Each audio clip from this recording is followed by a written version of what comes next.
Oh, no. Sleep Grandma here. Just want to let you know that I do my videos in the bathtub sometimes, not because I'm trying to be sexy or cute, but because I'm trying to multitask. And this is a good way to do it. Playing with these little ping pong balls that my cat loves so much. But today I wanted to talk to you about putting someone on a pedestal or an altar, and how limiting that is for them and for you.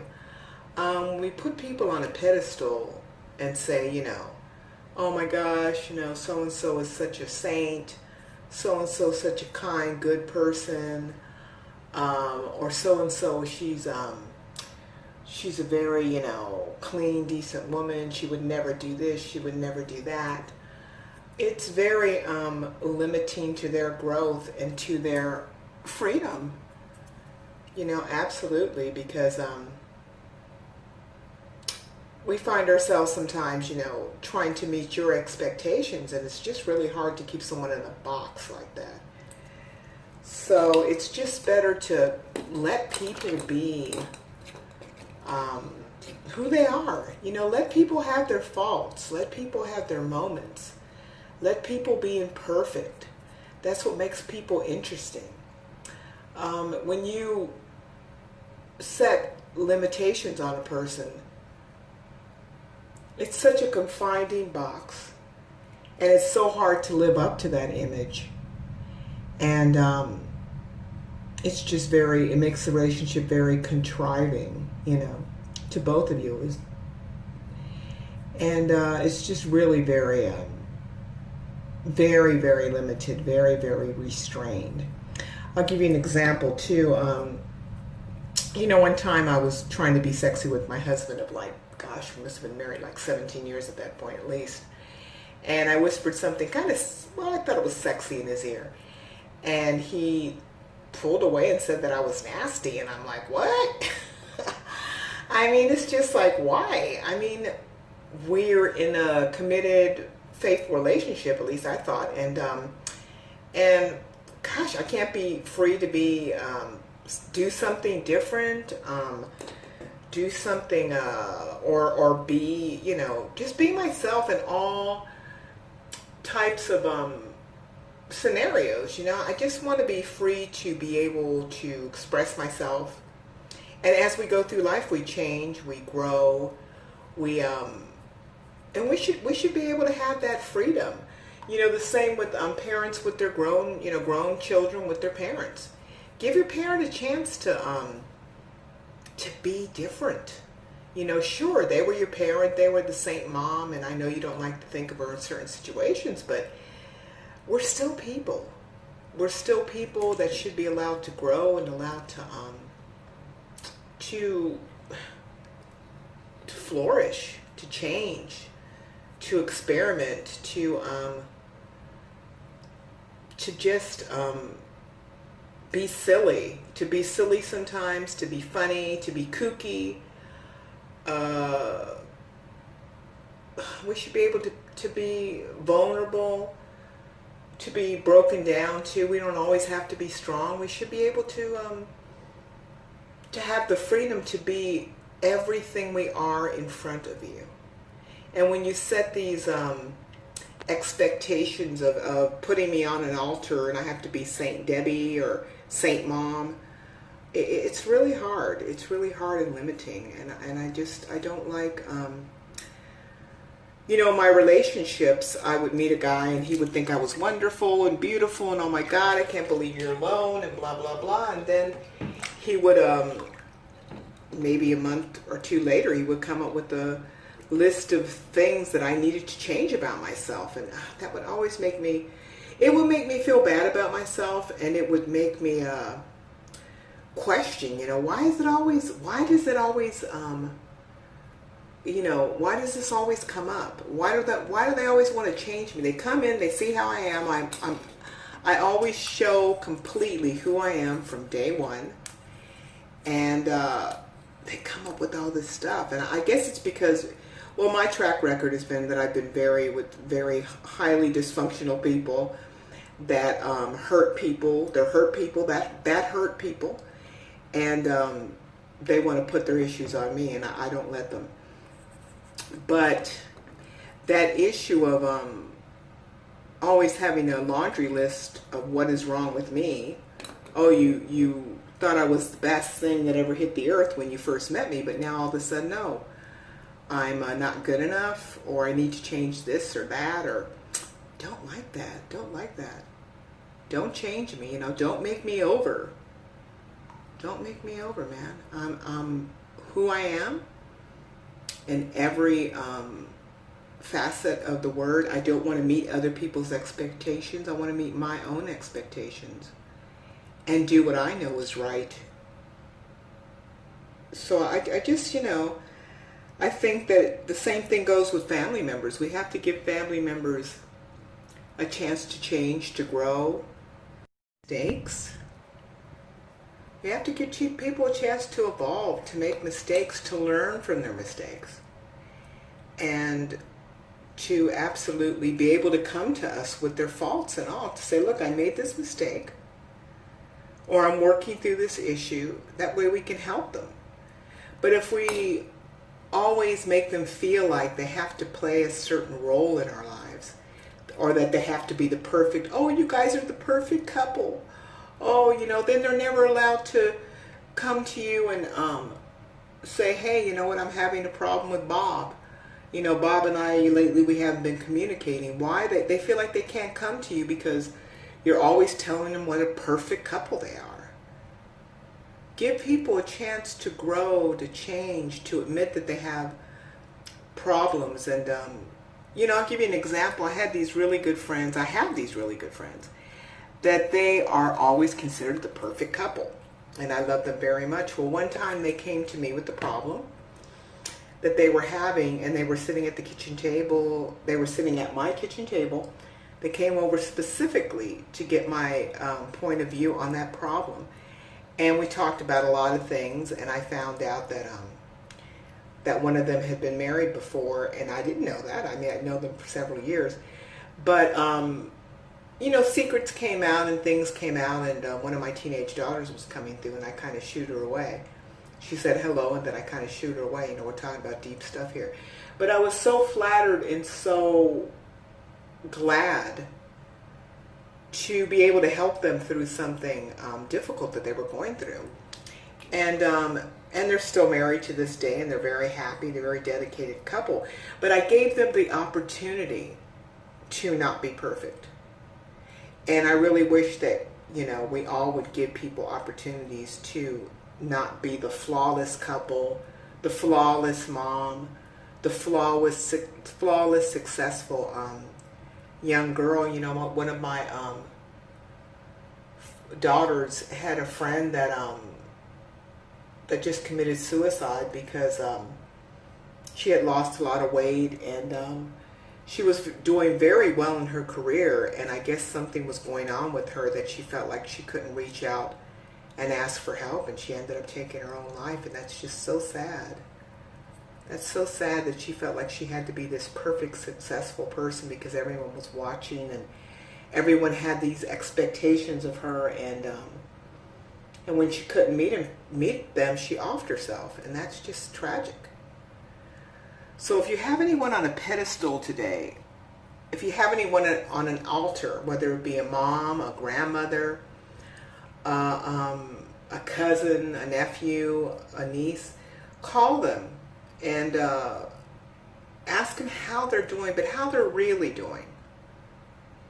And if they come back with fine, say, well, I'm glad to know that you're fine, but I mean, how are you doing with this, especially with the quarantine thing? How are you doing with this whole situation we're going through right now? It's hard on everybody, and then share some of your point of views, and then hopefully they'll open up and share their points of view. But give people a chance not to be perfect, because they need that. Certain family members, maybe they were on drugs, or maybe they were on alcohol, and now they're recovering. And a lot of times, people bring up their past all the time. Oh, so-and-so, she's drunk, Or, oh yeah, she loves her alcohol, or, ooh yeah, don't don't have certain drugs around this person because, oh my God, give them a chance to recover. Give them a chance to grow, to learn, to evolve. Oh, sure, ever since she got off drugs or ever since she got off alcohol, she thinks she's all that in a bag of chips. No, it's not that. It's just that they're changing their life. Can you join them in that journey? Can you encourage them in that journey? That's what you want to do. You want to encourage them to get better and better. When you love somebody, you want them to get better and better. And aren't we here to encourage each other and help each other along this journey? I know I am. I wish the best for everyone. I hope that, I've seen people go from dying of alcoholism to becoming very successful, having a thriving career in drug addiction research, and buying a new house, putting in a pool, getting a car. And it's just wonderful to see people change and evolve. If you have someone in your life that won't let you change and evolve in the better version of you, cut them off. Cut them off immediately. You don't have to get in their face or be mean to them. Just back away. You don't want people like that in your life, believe me. They're very draining, and they're constantly reminding you of the past. And we don't want to do that. Why would you want to keep going back to the past? You keep looking in the rear view mirror and you can't drive forward. We cannot drive forward if we're looking in the rear view mirror. So just, I really encourage you not to put anyone on an altar or on a pedestal. A lot of times people have told me and tell other people, oh, you're so strong. I don't have to worry about you because you're so strong. My mom told me that one time. Well, your sister's different. I have to worry about her. But yeah, I don't have to worry about you. You're so strong. No. I want to be able to be weak too. I want to be able to cry. I want to be able to call my mom crying and ask for some advice. I want to be able to break down once in a while or not be available. Give me that opportunity. Please don't put me on a pedestal. Don't put me on an altar, because I will definitely fall off with a huge thump right on my face. So please give people a chance to completely be themselves around you. Okay? And don't put anyone on a pedestal. None of us are perfect. None of us are perfect. None of us are have everything all together. We're just people. We're just people who have flaws, who have desires, who have dreams. As silly as they may be to you, their dreams, they're their dreams. And that might not be your dreams, but they're dreams that belong to that person. And they're important to them. Just because it's not important to you doesn't mean it's not important to them. So give people a chance to grow, to change. And if you don't have people that love you like that in your life, get them out. Get them out. They're very draining. And try to be the kind of person that encourages others to be the best version of themselves. So, and be a refuge for someone. Be a haven for someone to take comfort in. And to be able to share secrets and moments. And don't share those secrets with other people. Keep them to yourself. If they're sharing them with you confidentially, keep them to yourself. Don't provide it as entertainment for another conversation with another friend. That's not right.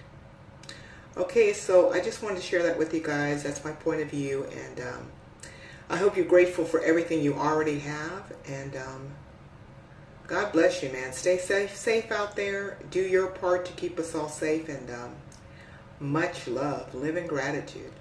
Okay? Love you guys. Bye. A perfect example is my cousin that I've known since I was like 23.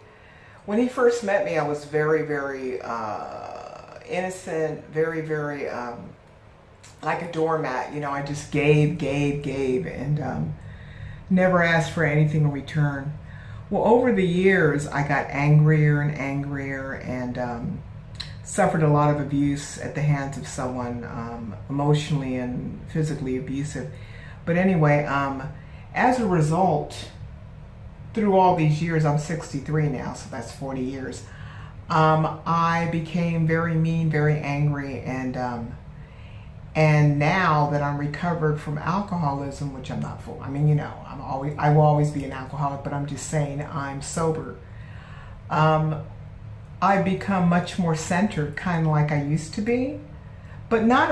I'll never be exactly what I used to be when I was 23. But my cousin kept saying at one point that, oh, you've changed so much, and da da da, and I can't believe you used to be so sweet, blah blah blah. So one day I went off on him and just told him, look, you can't go through what I went through and come out the same person. So basically what we ended up on was that now he accepts me the way I am now, and he really compliments me on a lot of things that I say and do to other people that he thinks are admirable, and I think that's great. I'm very grateful to him for loving me through all those years of abuse and for loving me for who I am now. So he knows me through and through, and he still loves me, and I love him very much. And we've seen each other through very dark times. We've had a lot of arguments, and we've gone off on each other and yelled at each other over the phone. But we're still together, and it's great to have relationships like that. That's someone I really want to keep in my life. So I really, it's quality people like that you want in your life. But what I'm saying is that the bottom line, he allowed me to change. He allowed me to recover from alcoholism. He allowed me to evolve through the years and grow and mature. And I continue to grow and mature, and he's allowing me to do that. And I'm glad. And I'm grateful to him for allowing me to, for staying, you know, not putting me on a pedestal or and he used to have me on a pedestal and an altar, but not anymore. And I'm glad. It's very freeing. I feel very free. He's one of the few people that I can talk to and completely be myself. So I'm just really grateful for that. I hope you're doing that for someone in your life. And I really hope you reach out to someone and let them know that they can completely be themselves with you. Okay? Much love, guys. Bye-bye. You know, I had a friend that had cancer, and every time they call her and ask her how she was doing, she'd say she was okay. She was doing fine. And everyone would always tell her how strong she was and how, how they admired her and this and that. And, she told me in confidence that she was sick of that. She said, I'm so sick of people telling me that I'm strong. I'm so sick of people,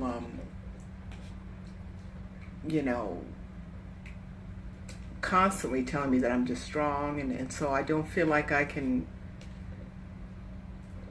really just be myself, People constantly giving her advice about, what to, do this for cancer, do that for cancer.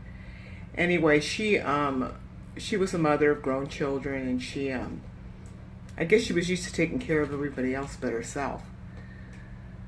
But no one came over and looked in the refrigerator and saw that it was empty. And no one came over to check on her often, because every time they called, and they called quite often, but every time they called, she said she was okay. She didn't know how to ask for help. And since they had her on a pedestal that mom can do everything, and mom's so strong and mom's so great, she ended up helping them in a lot of stuff. And no one ended up helping her. And she, lost the will to live. So just remember that people don't do well in boxes. People don't do well sitting up on pedestals or standing on altars. By having that attitude towards her of her being strong, she was left alone, and she felt very alone. So please remember that. People don't do well on pedestals, altars, or boxes.